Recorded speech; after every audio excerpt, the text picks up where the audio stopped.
A person that I don't love to be defined by those moments. It was like the 5K that I huff or the 4-mile fun run. I don't like the word fun and run together. But either. Yeah. How many people do you see running around smiling? Yeah. But for me, I don't enjoy those moments to define me, and I wanna overcome that. And so I would wake up and study the sport and show up and you know, that you always hear, show up early and stay late. And I really did that, and by the time I hit my senior year, I went undefeated. Wow. And it's not because I had any talent, it's because I was willing to show up. And so for me, that's where it starts. Everybody always says I have bad knees. And I say you have bad knees because you don't run. And because that guy right there in that stadium that couldn't get up and walk after his marathon shouldn't have gone on and did what I did. Which means also that I'm not talented or gifted. It was a process that I went through and figured it out. I was obsessed with that not being my defining moment, right? A marathon was the pinnacle of running at the time, and I only gave myself 5 months to get ready for it. And I coach full time now with athletes, and one of the biggest things I try to get people to do is back down off the inspiration and let's build a foundation. Because having a giant goal is phenomenal, and you should. But as long as the time frame associated with it has the proper balance.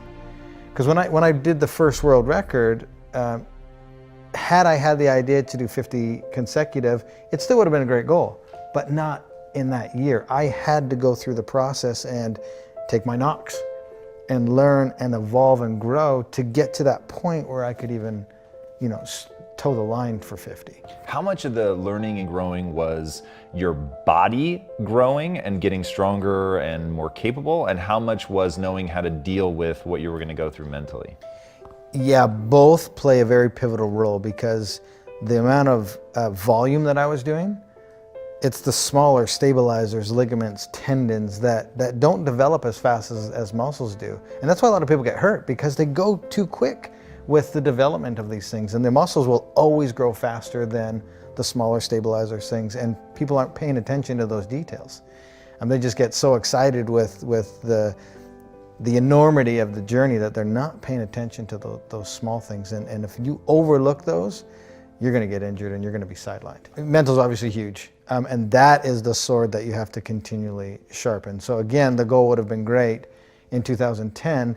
I wasn't nearly mentally tough enough. I had to go through that process to where I could wake up and do it. It's like a muscle. It's like a cardiovascular system. It's something that you can develop, but it takes time. Confidence builds confidence, and success builds success. And having not taken the right steps, I would have ultimately failed come time for the 50. One reason was not enough for me to get back on my bike and do 20 more Ironmans.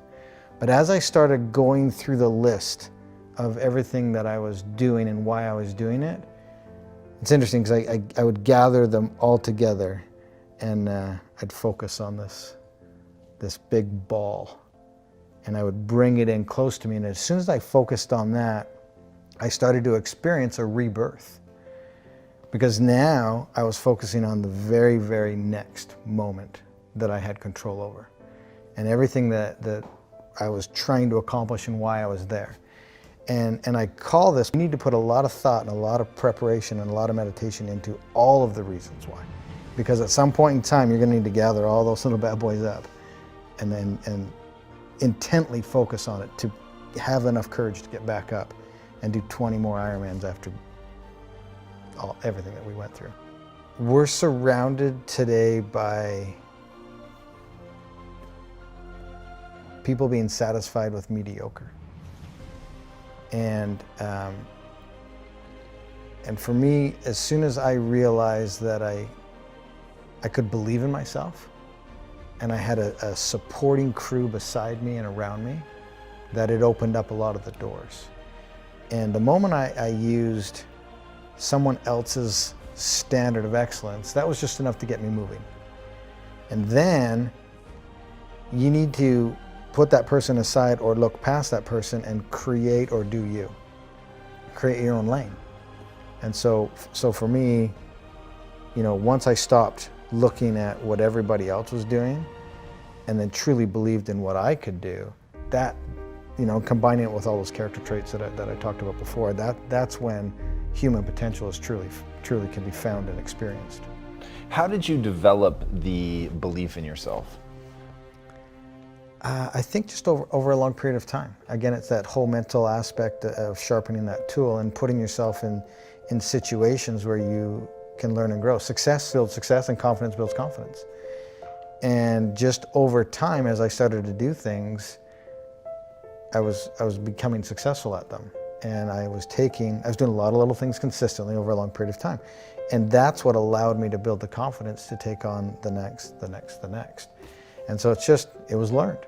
It was learned by doing and taking massive amounts of action. You have to immediately act and go after it. The only thing I'm trying to do is to get people to open their minds as to what is possible.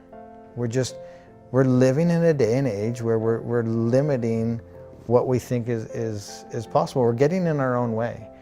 And my thing that I want to get people to do, and you've probably heard somebody say it before, but motion creates emotion. The hardest thing to do is start moving, engaging. Once you start to move and engage, you realize two things. One, it's not as scary as you thought it was. And two, you actually start enjoying what you're doing. It was the only thing that was scaring you was the first action. Dude, I'm just like every ordinary dude that's out there. I just have learned to put myself in the game. I've learned to show up every single day. The moment you realize the next step isn't going to kill you, and that next step is the first step to evolving, changing, growing, and learning, and becoming literally the best version of yourself, that's the most beautiful thing. It's not going to kill you. And putting yourself in the game, you're giving yourself an opportunity to achieve something that everybody else said was impossible.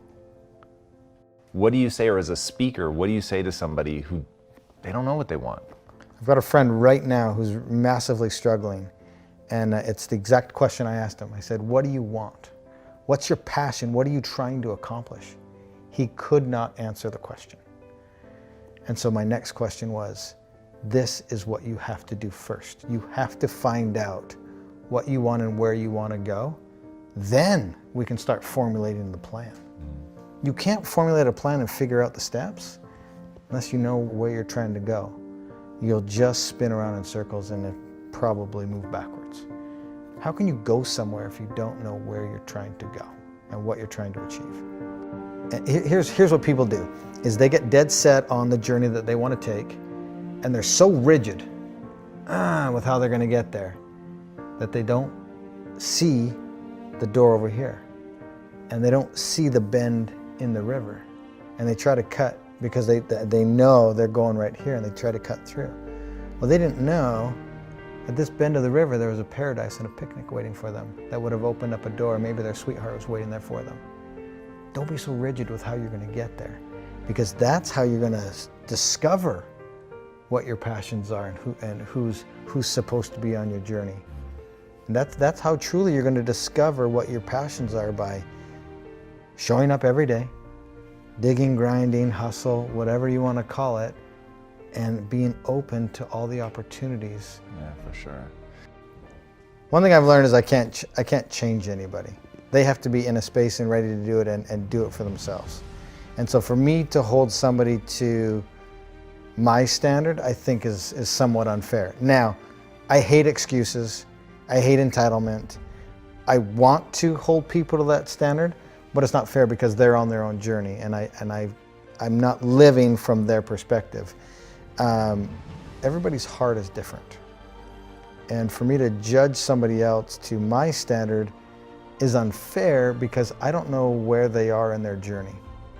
And they could be at the beginning stages, and it would have been unfair to judge me at 24. 41 today. I've learned a lot and I've grown a lot. So my standard at 41 is different than my standard at 24. So if I'm trying to hold a 24-year-old to my standard, probably not realistic. maybe I'm cautioning people that are listening to take a step back and to understand, take a minute to understand what that person's hard possibly is and where they are on their journey in retrospect to where you are on your journey.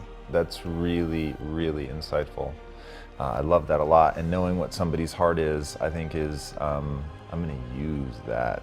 That's really, really interesting. What is the impact that you want to have on the world? Man, the impact. I am not here today to change anybody.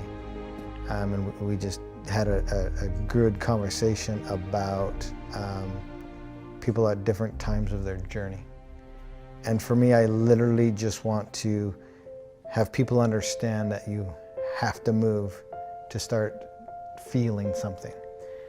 And if you move and start feeling something, you're on your way to the best version of yourself. And the impact that I want to have is just to have the ability to get you to live outside of the existence that you're in and to open it up to what's truly possible.